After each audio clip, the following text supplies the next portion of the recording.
प्रश्न किए भागवत की रचना कब हुई, सुखदेव जी ने भागवत का अध्ययन कैसे किया। क्योंकि भगवान सिर्फ भाव देखते हैं। वन में समाधिस्थ विराजमान है, तो जैसे ही उन्होंने भावपूर्ण श्लोक का श्रवण किया, वो शब्द साक्षात सिर्फ विग्रह के रूप में प्रकट हो गया। सुखदेव जी आ गए, बड़े प्रेम से उन्होंने अध्ययन किया। अब तीसरा है कि राजा परीक्षित ने जवानी में राज्य का परित्याग कर दिया। इस संदर्भ में महाभारत का प्रसंग है। यदा मृदे कौरव सिंजयानाम वीरे शथो वीर गतिम गतेषु ब्रकोदराविद गदाभिमर्श भगनोर दंडे धृतराष्ट्रपुत्रे। उस कुरुक्षेत्र की भूमि में धृतराष्ट्र के 99 पुत्र मरे पड़े, किंतु दुर्योधन के प्राण नहीं निकले, वो तड़प रहा है। तो द्रोणाचार्य के पुत्र अश्वत्थामा ने आकर पूछा, महाराज अब आपकी कौन सी आशा बाकी रह गई जो आपके प्राण नहीं निकल रहे। दुर्योधन कहता है, अश्वत्थामा हमारा सर्वनाश हो गया, केवल एक भी पांडव नहीं मेरा। तो अश्वत्थामा कहता है, महाराज मैंने आपका अन्न खाया है, यह आपकी अंतिम सेवा में अवश्य करूंगा। अभी जाता हूँ, 5 पांडवों को मार कर लाता हूँ। अश्वत्थामा भगवान के भक्त 5 पांडवों को मारने चला। उधर भगवान ने 5 पांडवों को अपने पास बुला लिया। द्रौपदी ने वो 5 पलंग पर अपने 5 पुत्र सुला दिए। अश्वत्थामा आया और पांडव समझकर 5 पुत्रों के मस्तक काट कर ले गया।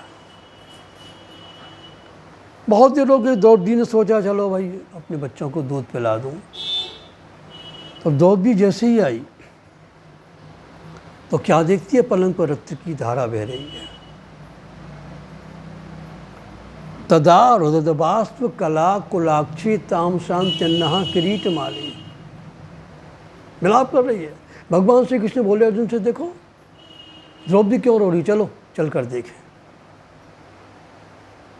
जैसे भगवान श्री कृष्ण अर्जुन के साथ आए तो देखा रथ की धारा बह रही है। पूछा क्यों रोती है, 5 पुत्र मरे पड़े।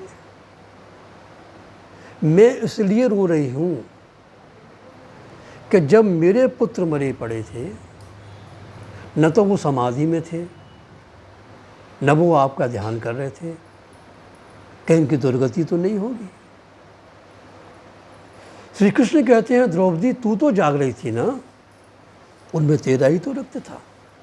द्रौपदी भक्त शिरोमणि है। उधर अश्वत्थामा ने 5 मस्तक ले जाकर और दुर्योधन के सामने रखा। तो दुर्योधन प्रसन्न होकर उठकर बैठ गया और उसने बड़ी जोर से सिर दबाया तो सिर फूट गए। दुर्योधन कहता है, अश्वत्थामा तुझसे कोई बड़ी भारी भूल हो गई। ये पांडवों के मस्तक नहीं हो सकते जो मेरे हाथ की दबाने से टूट जाएं, और अर्जुन तुझे छोड़ेगा नहीं। अब अश्वत्थामा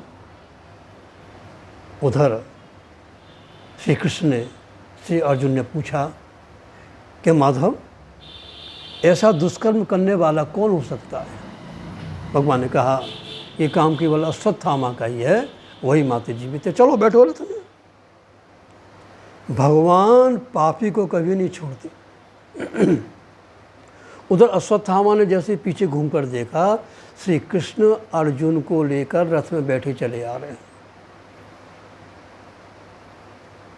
अश्वत्थामा ने अपनी प्राण रक्षा के लिए ब्रह्मास्त्र छोड़ दिया। तुम्हारा अर्जुन के ऊपर अग्नि वर्षा होने लगी। महाराज उसका शरीर जलने लगा। पूछा, माधव ये क्या संकट है, मेरा शरीर जला जा रहा है। कि कृष्ण कृष्ण महाभाग भक्तानाम अभयंकर त्वमेको दह्यमाना नाम अपवर्ग से संस्कृते वर्गे से संस्कृते। ये अश्वत्थामा का ब्रह्मास्त्र है, तू भी छोड़ दे। उधर अर्जुन ने भी छोड़ दिया। दोनों ब्रह्मास्त्र आकाश में लड़ने लगे। महाराज महाप्रलय की स्थिति हो गई। श्री कृष्ण कहते हैं अर्जुन अभी महाप्रलय हो जाएगी, अश्वत्थामा ब्रह्मास्त्र छोड़ना जानता है, तू ले ले वापस। लेकिन वो वापस लेना नहीं जानता। तू तो छोड़ना भी जानता है और वापस लेना भी जानता है। ऐसा कहकर अर्जुन ने संजहारा जुनो द्वयम, दोनों ब्रह्मास्त्रों को उसने खींच लिया और अश्वत्थामा को पकड़कर पछाड़ दिया।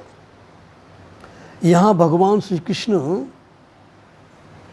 अर्जुन की परीक्षा कर रहे हैं, किसे मारना। मेनम पार्था हर्षित्रातुम ब्रह्म बंधु मिमम जही योसा न वनाग सह सुप्तान वधिनिशी बालकान। मार दे। कहते ना ये ब्राह्मण है, हम ब्राह्मण पर शस्त्र नहीं उठा सकते। यहाँ भगवान अर्जुन की परीक्षा ले रहे हैं। द्रौपदी के सामने ले चलते हैं, वहाँ जैसा कुछ निर्णय होगा। अगर अर्जुन अश्वत्थामा को मारते तो भगवान अर्जुन को भक्तों की लिस्ट में से यानी अपनी लिस्ट में से उसको निकाल देते। कहता नहीं, युधिष्ठिर और द्रौपदी के सामने ले चलते हैं, वहाँ जैसा कुछ निर्णय होगा। अश्वत्थामा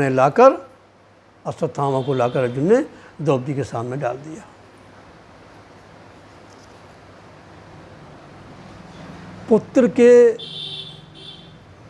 पुत्रों को मानने वाले दया के सर्वथा अयोग्य उस क्रूर ब्राह्मण में भी द्रौपदी श्री कृष्ण का दर्शन कर रही है। द्रौपदी भक्ति शिरोमणि है।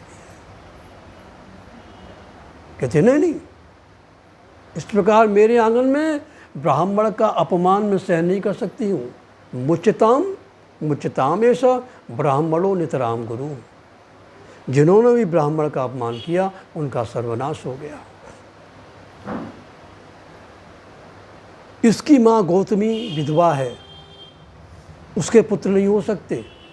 मैं सधवा हूँ, मेरे फिर पुत्र हो सकते हैं। अपराधी की माता के प्रति ये कितना दया भाव। अब तो हमारे बड़े चक्कर में पड़ गए। द्रौपदी कहती है छोड़ दो, श्री कृष्ण ने कहा मारो। युधिष्ठिर द्रौपदी का अनुमोदन कर रहे हैं। कोई कह रहा है छोड़ दो, कोई कह रहा है मार दो। और अर्जुन बड़े विचार में पड़ गए।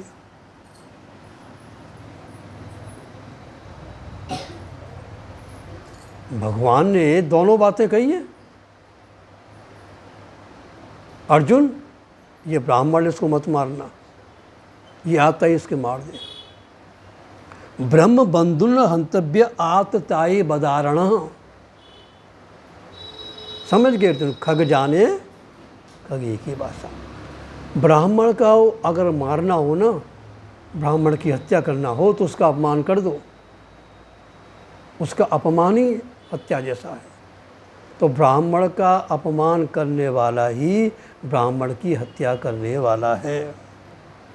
अर्जुन ने पकड़कर उसकी माने मणि निकाल ली और उसको बेच दिया। अश्वत्थामा मन में विचार करने लगा कि मैंने जितनी द्रौपदी की प्रशंसा सुनी थोड़ी थी, किंतु अर्जुन अगर इस अपमान के बदले मुझको मार डालता तो ठीक था। अश्वत्थामा ने फिर पांचों पांडवों को मारने के लिए 5 ब्रह्मास्त्र छोड़ दिए और छठा ब्रह्मास्त्र अर्जुन के पुत्र अभिमन्यु की पत्नी उत्तरा के घर में उस बालक को मारने के लिए भी छठा ब्रह्मास्त्र छोड़ दिया। उत्तरा का शरीर जलने लगा कि पाहि पाहि महायोगिन देव देव जगतपते नान्यम तदभयम पश्ये यत्र मृत्यु परस्परम। प्रभु हे भगवान, मैं छत्राणी हूँ, मरने से नहीं डरती, किंतु मेरे घर में जो बालक है वो निरपराध है, उस बालक की मैं रक्षा चाहती हूँ। भगवान ने सुदर्शन चक्र से 5 ब्रह्मास्त्र नष्ट कर दिए और अंगुष्ठ प्रमाण दे धारण करके उत्तरा के घर में पधारे, उस बालक की रक्षा की। तो महाराज आज तो उसमें कुंती माता का यह दृश्य देखकर कुंती माता का हृदय महाराज झुक गया। भगवान के उपकार के भार से कुंती माता का मस्तक झुक गया। प्रभु के उपकार के भार से अगर हमारा मस्तक न झुके तो हम जैसा पापी कौन है। और गदगद होकर स्तुति करने लगी। नमस्ये पुरुषम त्वाद्यम ईश्वरम प्रकृते हे परम अलक्षम सर्वभूतानाम अंतर्बहिरवस्थितम। अद्भुत स्तुति की है। किंतु कुंती स्थिति के आज में भी बंधन है और बंधन से ही समापन है। भगवान नमस्ते। भगवान के उपकार के भार से कुंती माता का मस्तक झुक गया। अब तक कुंती माता की दृष्टि वात्सल्य दृष्टि थी, वात्सल्य भाव था। अब दास्य भाव का प्रकट हो गया। वात्सल्य भाव में दृष्टि मुख पर रहती है और दास्य भाव में दृष्टि चरणों पर रहती है। कहती है, अब तक मैं अपने भाई वसुदेव का पुत्र यानी तुम्हें भतीजा मानती थी, किंतु आज मैं समझी कि आप साक्षात ईश्वर हैं। ईश्वरम प्रकृते हे परम। ये मेरे जीवन भर का अनुभव है कि जब जब हमारे ऊपर विपत्तियाँ आई तब तक आप सहायक के रूप में आप पधारे। तो इसलिए अब मैं आपसे विपत्ति ही मांगती हूँ। बुआ जी क्या मांग रही हो? विपत्ति विपत्ति विपत्ति। लोग तो संपत्ति के पीछे भगे दौड़े जा रहे हैं, आप विपत्ति मांग रही हैं। कुंती माता कहती हैं, प्रभु वो विपत्ति सच्ची संपत्ति है जिसमें आपके दर्शन होते हैं। तो है ना, संसार के लोग उल्टे हैं। आपने गीता में इन मनुष्यों को असत्य यानी पीपल का वृक्ष बताया है। ऊर्ध मूल मदः शाखम असत्थम प्राहुरभ्यम छंदांसी यश पर्णानि यस्तम वेद स वेदवित्। वृक्ष की जड़ कहाँ रहती है? नीचे। डाली पत्ते कहाँ रहते हैं? ऊपर। ये क्या है? क्योंकि मनुष्य माँ के घर में सीधा रहता है, बाहर आए उल्टा हो गया। ये क्या है? जड़, हाथ पांव डाली पत्ते। ये अहंकार की मूर्ति है। आप किसी प्रकार का अहंकार सहन नहीं करती हैं, इसलिए मैं तो आपसे विपत्ति मांगती हूँ। बुआ जी क्या मांग रही? कुछ और मांगो ना। ठीक है, अगर आप मुझे देना चाहते हैं ना तो मैं ये मांगती हूँ कि स्नेह पास मिमम छिंदी दृढ़म पांडुसु और वृष्णिषु। मेरा पीहर वालों से, मेरा ससुराल वालों से सबसे मेरा मोह छूट जाए। ठीक है बुआ जी, आप जो मांग रही मैं देने को तैयार हूँ। तो चलो महाराज, बहुत विपत्ति है हमारे ऊपर। तो युधिष्ठिर राजगद्दी पर नहीं बैठना चाहता। कहता है मैंने तुझ राजगद्दी के लिए कितनी स्त्रियां विधवा हो गई, कितनी रक्त की धारा बह गई। चलिए महाराज उसे समझाइए। माता कुंती श्री कृष्ण को लेकर पहुंची। युधिष्ठिर देख, मैं श्री कृष्ण को लेकर आई हूं। युधिष्ठिर कहते हैं कि मुझे समझाने को आए हैं। अर्जुन कहता है कि मैं उनका मित्र हूं, मुझे समझाने को आए हैं। द्रौपदी कहती है मैं उनकी भक्त हूं, मुझे समझाने को आए हैं। नकुल सहदेव कहते हैं कि हम समझाने को आए हैं। सुभद्रा कहती है मैं सगी बहन हूं, मुझे समझाने को आए हैं। लेकिन भगवान भीष्म पितामह को दर्शन देने के लौट कर आए हैं। श्री कृष्ण सबके प्यारे हैं, सबसे न्यारे हैं, किंतु भक्तों के रखवाले हैं। महाराज आज भीष्म पितामह के पास लौट कर आए हैं। भगवान श्री कृष्ण युधिष्ठिर को समझा रहे हैं लेकिन समझने नहीं देते। भगवान जिसको समझाना चाहते हैं वही समझ सकता है। सो जाने देव देव जनाई। श्री कृष्ण बोले तुम्हारी समझ में नहीं आता तो चलो कुरुक्षेत्र की भूमि में बाणों की सैया पर भीष्म पितामह पड़े हुए हैं, वो तुम्हें समझा देंगे। पांचों पांडव, व्यासादि ऋषि मुनि सब कुरुक्षेत्र की भूमि में पहुंच गए उस बाणों की सैया पर। भीष्म पितामह पड़े हुए हैं। बोले देख राजा,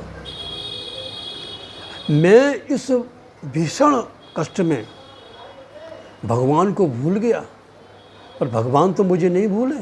देख दर्शन देने को आए।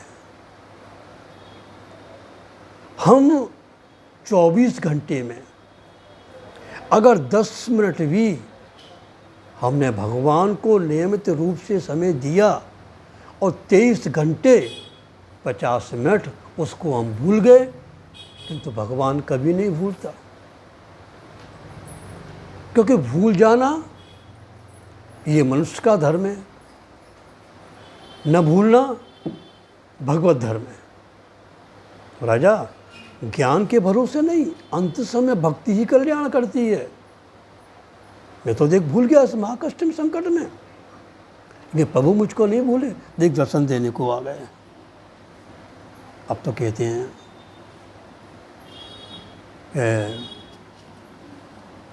भीष्म पितामह ने पूछा प्रभु,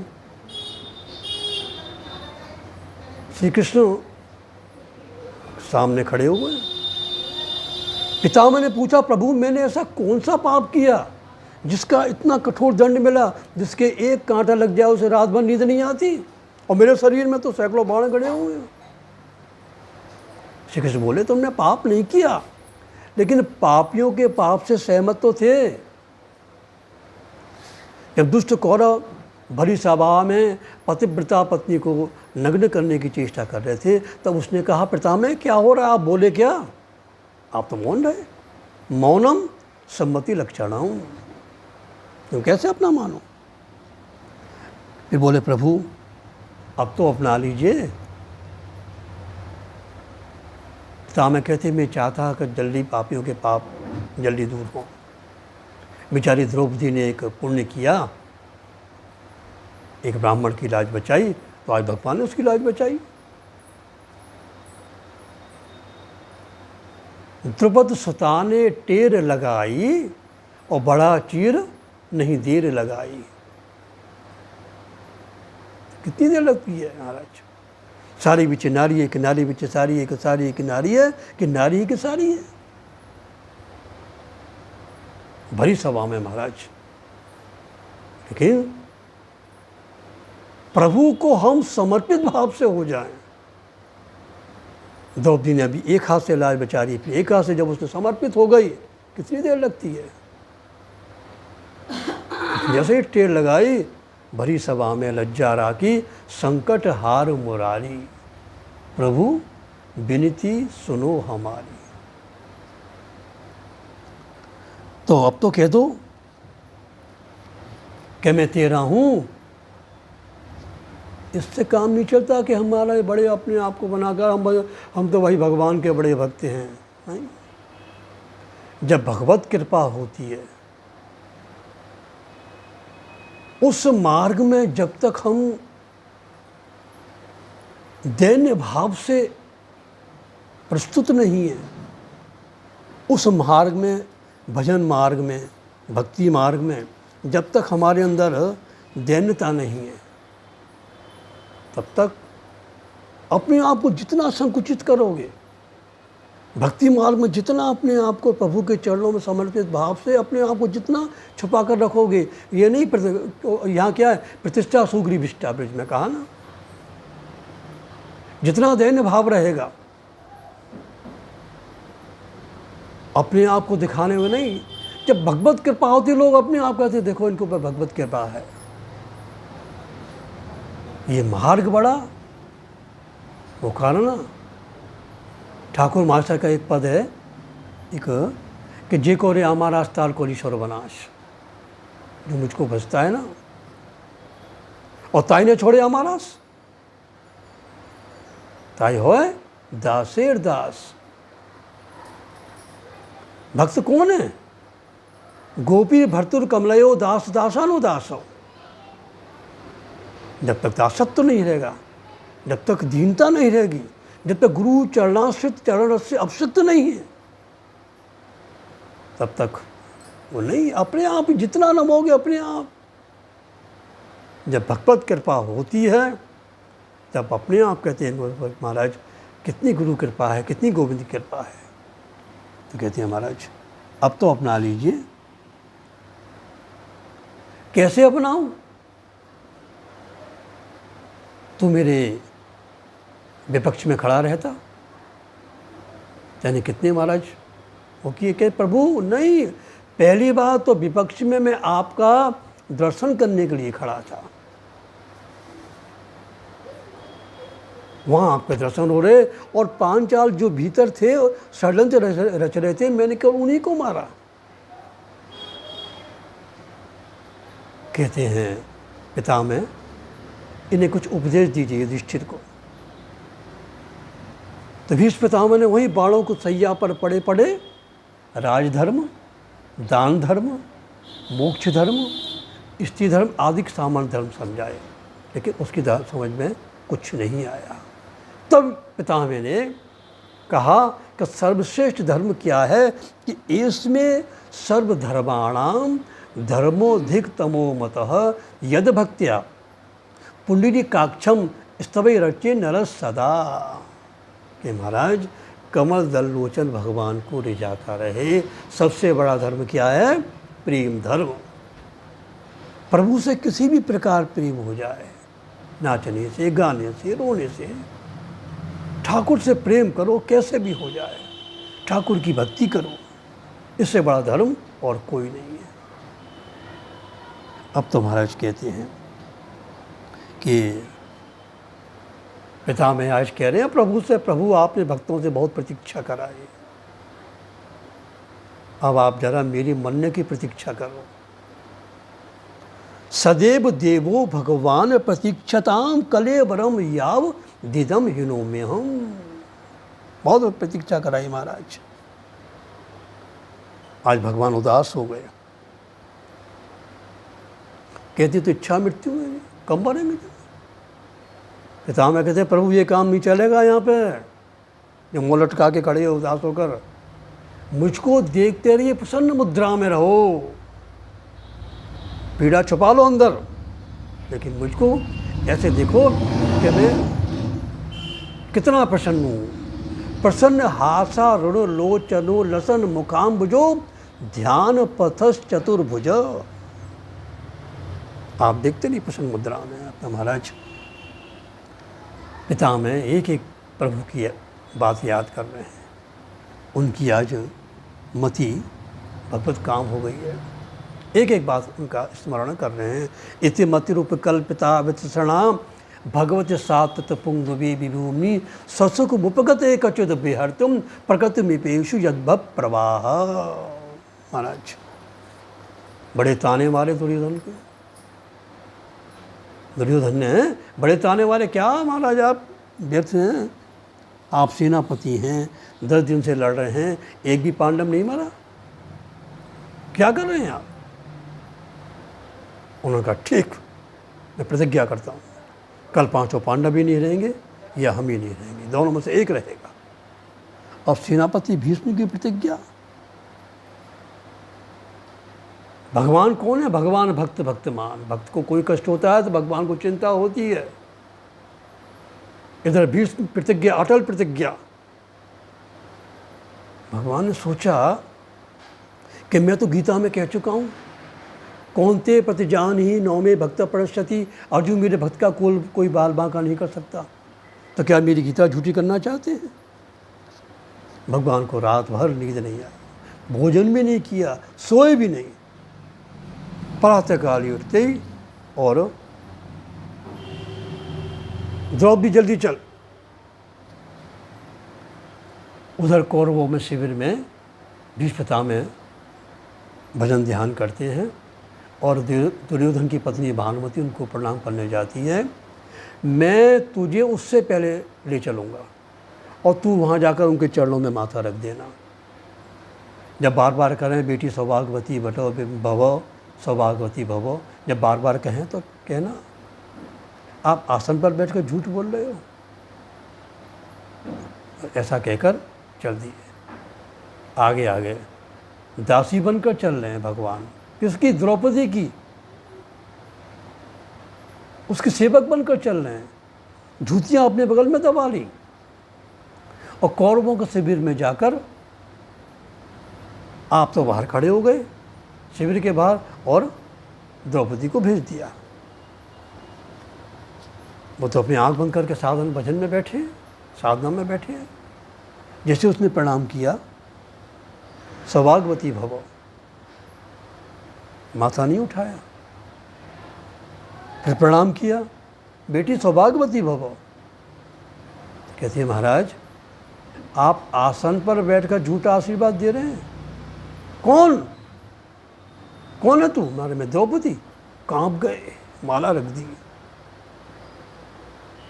द्रौपदी तू यहाँ नहीं आ सकती, तुझे लाने वाला कौन है?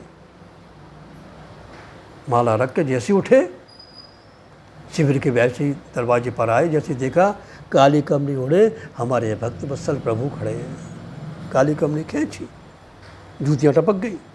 नटवर ये क्या नाटक है? ये क्या यहाँ भी चोरी की तुम्हारी आदत नहीं गई? किसकी जूतियाँ चुरा लाए? ये द्रौपदी की चरण पादुका है। तो कहा कि आपने प्रतिज्ञा की है ना कि कल पांचों पांडव ही नहीं रहेंगे, तो क्या आप मेरी गीता झूठी करना चाहते हैं? नहीं नहीं महाराज, नहीं, आपके भक्त जीवित रहेंगे, हम ही नहीं रहेंगे, लेकिन एक शर्त है, आप शस्त्र आकर लेकर मेरे सामने आ जाएं। श्री कृष्ण कहते हैं ये तो होगा नहीं, मैंने तो प्रतिज्ञा कर ली है कि महाभारत युद्ध में शस्त्र उठाऊंगा ही नहीं। श्री कृष्ण बोले, इस पितामह कहते हैं प्रभु तो आपको तो झूठ बोलने की आदत है, एक झूठ और बोल तो क्या पड़ता है? कहते ना मैंने प्रतिज्ञा कर रखी है। तो ठीक है महाराज, आज आपसे शस्त्र उठवा कर ही रहूँगा। आज जो तुम्हें न शस्त्र कहाऊँ, आज जो तुम्हें न शस्त्र कहाऊँ, तो लाजो गंगा जननी को शांतन सुत न कहाऊँ। आज जो तुम्हें न शस्त्र कहाऊँ। प्रातःकाल हुआ, श्री कृष्ण अर्जुन को बैठाकर रथ लेकर पहुँच गए। सामने भीष्म पितामह, अहो कृष्ण, अहो कृष्ण संतन सुखदायक और नहीं रण अर्जुन मेरे लायक। क्या मारे लड़ूंगा उससे? आज भीष्म पितामह ने ऐसे बाण मारे महाराज, मारते मारते अर्जुन का कवच हैं, चमड़ी सब मांस कट कट कर श्री कृष्ण के ऊपर गिरने लगा। जैसे उन्होंने घूम कर देखा, भूल गए प्रतिज्ञा। भक्त का श्रम, भक्त को कष्ट हो जाए, भगवान को सहन नहीं है। अपने भक्त का वो कष्ट सहन नहीं कर सकते। जैसे घूम कर देखा, भूल गए और भागे जैसे शस्त्र लेकर। पृथ्वी कांप गई। प्रभु ये क्या कर रहे हो आप? आप अपनी मर्यादा भंग कर रहे हैं, तो आपकी मर्यादा में रहने वाले सूर्य, चंद्र, सागर, सरता सब मर्यादा को तोड़ देंगे। प्रलय हो जाएगी, महाप्रलय हो जाएगी। भगवान जैसे ही वेग से दौड़े, उनका पीताम्बर पृथ्वी के ऊपर गिर गया। मान लो भगवान पृथ्वी से कह रहे हैं शांत रहे, ये दुष्ट पापी कल मरते हो तो अभी मर जाएं, मेरा संबंध केवल मेरे भक्तों से है। अरे पधारो पधारो महाराज। अब भीष्म पितामह प्रभु की एक एक बातें याद कर रहे हैं। उत्तरायण काल आया और प्रभु का ध्यान करते करते उन्होंने अपने प्राणों का सूंघते श्वास पारमत। उत्तरायण यानी भक्ति की परावस्था। उत्तरायण से तात्पर्य है भक्ति की परावस्था। ध्यान करते करते महाराज अपने प्राण त्याग दिए। अब युधिष्ठिर ने उनकी अंत्येष्टि की। युधिष्ठिर अब राज्य करने लगे। राजा युधिष्ठिर का राज्य धर्म सापेक्ष था। सभी संध्या वंदन करते थे और जिस राजा के राज्य में धर्म को, ईश्वर को, गौ ब्राह्मण को स्थान नहीं होगा, उस राजा के राज्य में कभी सुख शांति नहीं मिलेगी। हमारे सभी राजा गौ ब्राह्मण प्रतिपालक रहे। राजा के राज्य में, युधिष्ठिर के राज्य में सभी संध्या वंदन करते थे। संध्या किसे कहते हैं? संध्या यानी सूर्य उपासना। सूर्य में जो नारायण विराजमान है उनकी उपासना। और संध्या, सूर्य कौन है? बुद्धि के देवता। संध्या से तात्पर्य सूर्य की उपासना।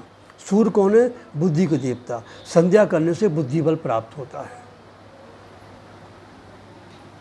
और कभी रोगी नहीं होता संध्या करने से। आरोग्यम भास्कर आदिच्छेद मोक्ष दीक्षित जनार्दनाथ। और सूर्य उपासना करने वाला कभी दरिद्री नहीं होता। आदित्य नमस्कारम ये कुर्वन्ति दिने दिने जन्मांतर सस्येषु दारिद्र्यम नोपजायते। कभी दरिद्री में रोग नहीं होता। तो संध्या करने से बुद्धि बल, देह बल, धन बल प्राप्त होता है। अब महाराज युधिष्ठिर का राज्य हो गया। द्वारकानाथ चले। द्वारका में जाकर जैसे शंखनाद किया, सभी द्वारकावासी कहते हैं प्रभु आपकी कृपा से हमें सब कुछ आनंद है, लेकिन आपके जाने के बाद सब कुछ बेकार हो गया। जैसे सूर्य के बिना आँखों के रहने पर भी भटकना पड़ता है। द्वारकानाथ सबसे पहले अपने माता पिता देवकी बलदेव जी को प्रणाम करने के लिए गए। फिर 16,008 रूप धारण करके प्रत्येक रानी के महल में एक समय पधारे। सौनक जी थोड़े मुस्कुरा दिए। सूर्य जी समझ गए कि सौनक जी भावी शंकाओं के ध्यान में रखते हुए उनके मन में ये है। तो कहते हैं श्री कृष्ण काम ही नहीं थे, पूर्ण योगी राज थे। एक बार क्या हुआ कि कामदेव ने कहा महाराज आपने 8 वर्ष की अवस्था में मुझे रास में जीता, तो 8 वर्ष के बालक में तो काम होता नहीं। अब आपकी पत्नी आपके पास में, आप अनासक्त लेके दिखाओ तब मैं अपनी हार स्वीकार करता हूँ। निकल ले आओ। सज कर आ गया। महाराज बाण मारते मारते थक गया। जब सब बाण समाप्त हो गए, समय चाप मज प्रमुदोत्तमास्ता यशेन्द्रियम विमुथितुम कुह कई न शेकु। समूह चाप मजहात प्रमदोत्तमास्ता यशेन्द्रियम विमुथितुम कुह कई न शेकु। मारा लज्जित को अपना धनुष भी फेंक दिया। तो ऐसे अनासक्त प्रभु को हम कामी कहते हैं। भगवान श्री कृष्ण की किसी भी प्रकार की लीला में किसी भी प्रकार का गंध नहीं है। अगर किसी को उनकी लीला में काम की गंध आती है तो वो उनके सड़े मस्तिष्क की गंध है। सौनक जी बोले आपने वो प्रसंग तो सुनाया नहीं, वो बीच में अधूरा रह गया। क्या भगवान उत्तरा के गर्भ में पधारे, उस बालक की रक्षा की? कहते हैं हाँ महाराज 10 महीने भगवान उत्तरा के गर्भ में रहे। 10 महीने बाद भगवान अंतर ध्यान हो गए। उस बालक का जन्म हुआ। वो बालक का जन्म होते ही वो उधर उधर खोजने लगा। यही परीक्षित नाम से उस बालक का प्रादुर्भाव हुआ। युधिष्ठिर को बड़ा प्रसन्नता हो इसके नाती के जन्म। ब्राह्मणों को बुलाया, जात कर्मादिक संस्कार कराए। ब्राह्मणों ने आशीर्वाद दिया महाराज ये आपका नाती महान भगवत भक्त होगा, परम धार्मिक होगा, शिव जैसा ज्ञानी होगा, शिवी जैसा दानी होगा, अर्जुन जैसा वीर होगा, समुद्र जैसा गंभीर होगा। इसमें आप सद्गुण हैं, लेकिन ये सर्प के काटने से इसकी मृत्यु हो गई। बस चले गए महाराज। अब तो युधिष्ठिर के आनंद हो, राज नाती का जन्म हो गया। पर विदुर जी गए थे, लेकिन वो एक के परम संत विदुर जी जो कौरवों से अपमानित होकर तीर्थ यात्रा करने गए, उनके समाचार मिलते तो ठीक था। 36 वर्ष पीछे विदुर जी तीर्थ यात्रा करके आए हैं। तो क्या पांडव राजाओं के लड्डू खाने को आए हैं क्या? संत जब किसी के घर जाता है ना, किसी अपेक्षा से नहीं जाता, उस गृहस्थी का उद्धार करने के लिए जाता है। संत कौन है? ये तो चलते फिरते तीर्थ हैं। तीर्थ खुद उस गृहस्थी के दरवाजे पर चलकर आता है।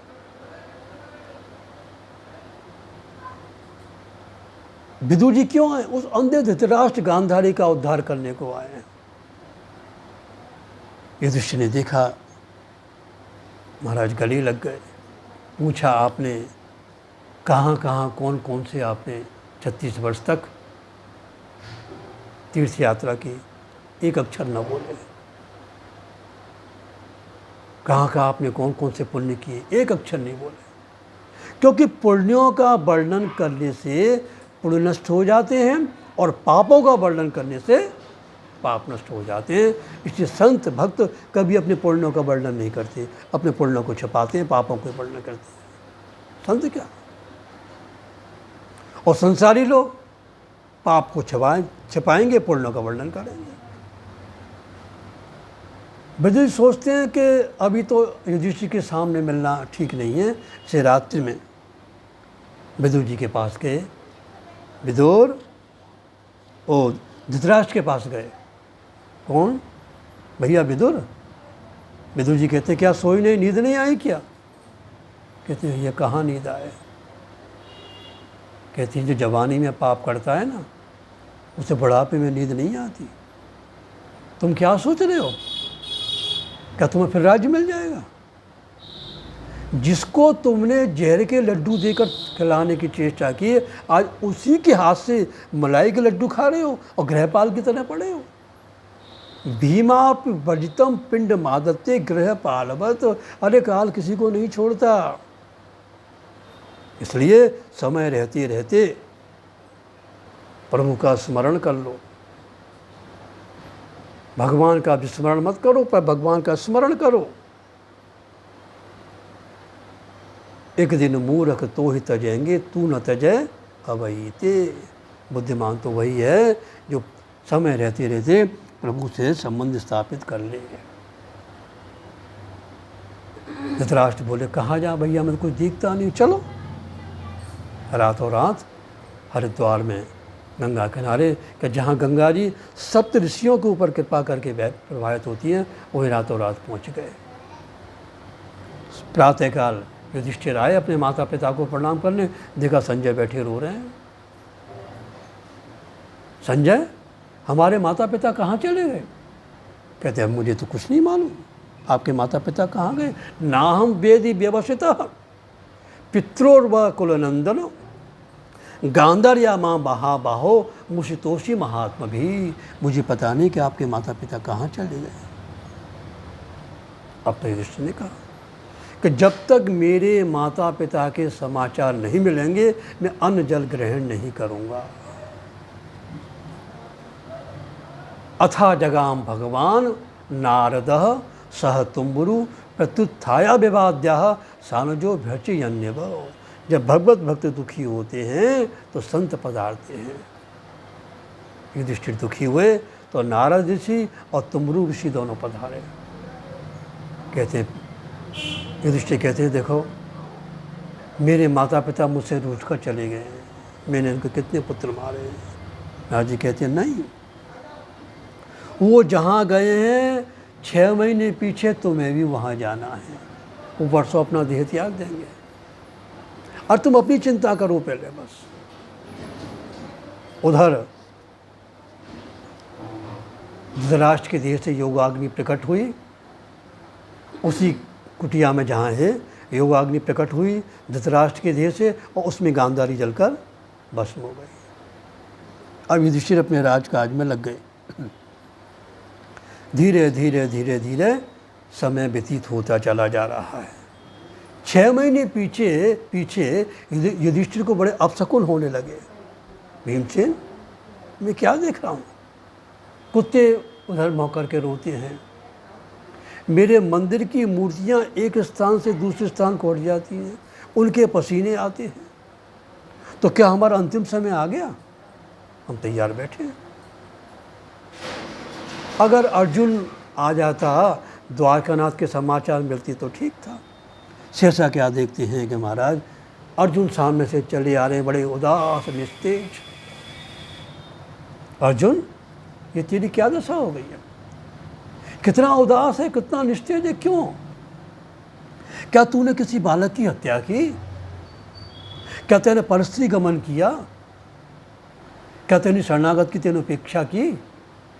कहते नहीं भैया, मैं वही अर्जुन, वही मेरा गांडीव, लेकिन द्वारकानाथ के जाते ही सब कुछ व्यर्थ हो गया। कुंती माता ने जैसे सुना वो भगवान के विरह में जीवित नहीं रह सकी।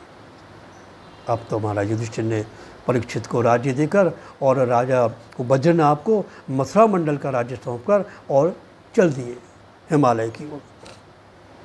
हिमालय में जहाँ निर्माण पंथ है उसी मार्ग से गए। तो रास्ते में पहले द्रौपदी गिरी। भीमसेन ने पूछा, ये क्यों गिरी? युधिष्ठिर कहते हैं, ये पतिव्रता तो थी पर अर्जुन से ज़्यादा प्रेम करती थी। नकुल सहदेव गिरे। फिर भीमसेन कहता है, ये क्यों गिरे? युधिष्ठिर कहते हैं, इनको ज्ञान वैराग का अभिमान था। अर्जुन गिरा, मैं क्यों गिरा? भीमसेन ने कहा, अर्जुन जब गिरा उसे अपने वीरता का बड़ा अभिमान था। जब भीमसेन गिरे तो महाराज मैं क्यों गिरा? तो भगवान कहते हैं कि तू बहुत खाता था।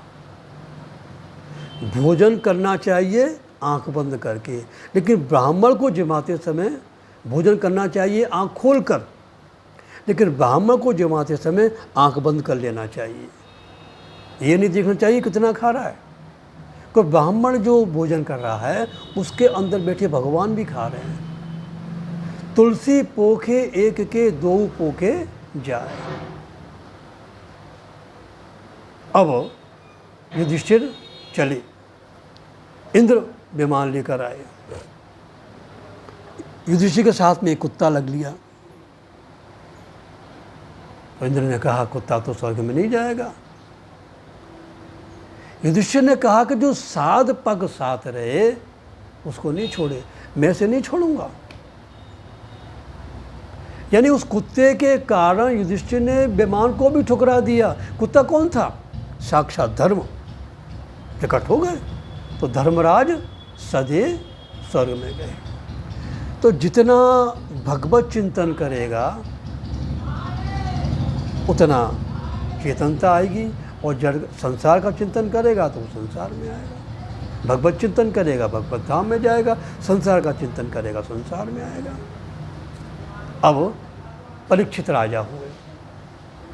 तथा परीक्षित द्विजवर्य शिक्षाया मही महाभागवत शशास यथाई सूत्याम विजाति को वदा समाधिसन वृप महद सदत गुणा। महाराज, महाभागवत राजा परीक्षित के राज्य में ब्राह्मणों का उसके ऊपर अंकुश था। अगर राजा स्वतंत्र हो जाएगा तो राजा विलासी हो जाएगा, और विलासियों का विनाश तो अवश्यंभावी है। राजा राज्य करे, ब्राह्मणों का अंकुश रहे, राज्य होता है। राजा ब्राह्मणों की आज्ञानुसार ही राज्य करते थे। उनका महाराज इरावती कन्या से विवाह हुआ। उत्तर प्रजापति की कन्या इरावती, राजा परीक्षित का उत्तर प्रजापति की कन्या इरावती के साथ विवाह हुआ और उसके जन्मेजय आदिक पुत्र हुए। लेकिन परीक्षित ने देखा कि महाराज पूरे नगर में ऐसी अशांति, ऐसे कलह, ऐसा क्या हो रहा है? क्या कलयुग आ गया क्या? कलयुग दो इंद्रियों पर प्रभाव डालता है, जिह्वा और गुप्त इंद्रिय। अब तो महाराज जैसे ही परीक्षित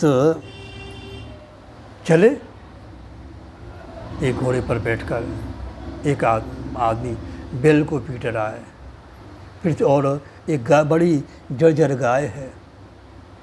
उसने परीक्षित ने देखा, उसको बड़ा दुख हुआ। पूछता है तो कौन है?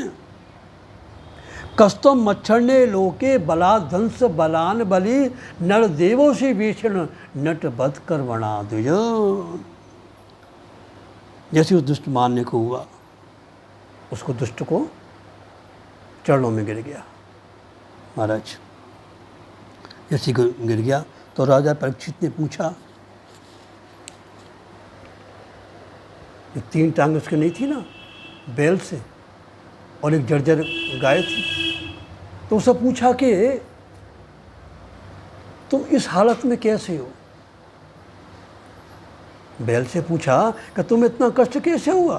तो बैल क्या कहता है, महाराज आप तो इस देश के राजा हैं ना, मैं कुछ नहीं जानता, आप बताइए।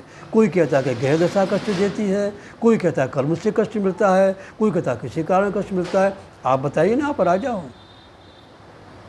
समझ गया परीक्षित कि किसी की निंदा करना पाप है।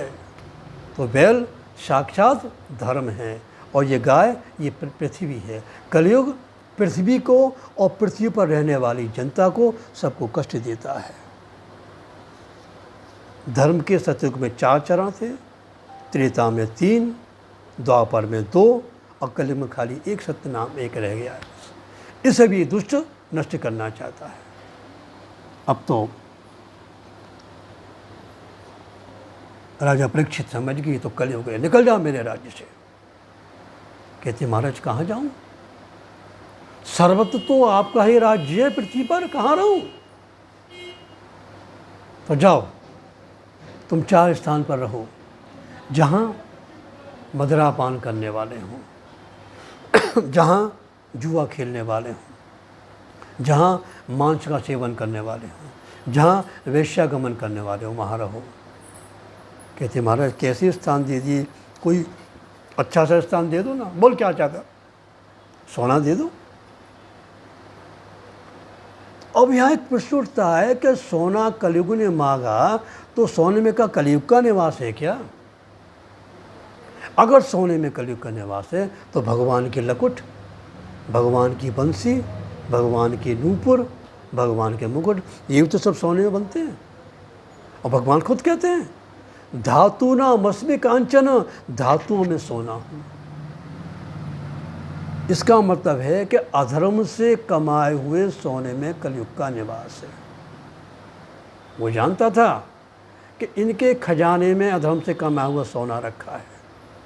एक बार भीमसेन ने जरासंध का वध किया, उसका सोने का मुकुट ले लिया। युधिष्ठिर ने बहुत मना किया। जरासंध के पुत्र सहदेव ने बहुत कहा आप सब कुछ ले लिए, लेकिन मेरे पिता का मुकुट तो दे दीजिए।